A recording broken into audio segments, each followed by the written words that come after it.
नमस्कार, मी अविनाश जाधव, मनसे ठाणे पालघर जिल्हा अध्यक्ष। मी आज ठाण्याच्या चितलसर पोलीस स्टेशनला आहे। काल रात्री एक घटना घडली आणि त्या घटनेत एका मराठी मुलाने एका भैयाला दम द्यायचा प्रयत्न केला आणि त्यानंतर त्याने सन्माननीय साहेबांबद्दल वाईट शब्द काढण्याचा प्रयत्न केला। आज सकाळपासून आम्ही त्याला शोधत होतो। त्याच्या घरापर्यंत आमची लोकं पोहोचायच्या आधीच 2 मिनिटं आधी पोलीस तिथे पोहोचले होते। तो पोलिसांच्या ताब्यात मिळाला। कालांतराने त्याला इथे चितलसर पोलीस स्टेशनला आणलं। आमचे सर्व महाराष्ट्र सैनिक आम्ही चितलसर पोलीस स्टेशनला आलो। चितलसर पोलीस स्टेशनच्या आतमध्ये आमच्या सर्व महाराष्ट्र सैनिकांनी त्याला चांगला चोप दिलाय। मी परत सांगतो, महाराष्ट्रात माज दाखवू नका।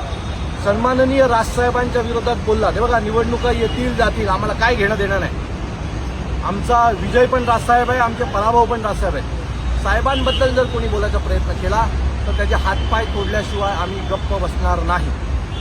आणि त्याच्यामुळे उरलेले जेवढे भैया आहेत त्यांना ही आमची ताकीद आहे की जर साहेबांसोबत संदर्भात बोलायची हिंमत केली तर तुम्हाला धडा महाराष्ट्र सैनिक शिकवेल। ठाण्यातल्या प्रत्येक यूपी बिहारच्या नागरिकाला सांगतो की ह्याच्या पुढे जर सन्माननीय राजसाहेबांबद्दल वाईट बोलण्याचा प्रयत्न केला तर आम्ही तुम्हाला सोडणार नाही।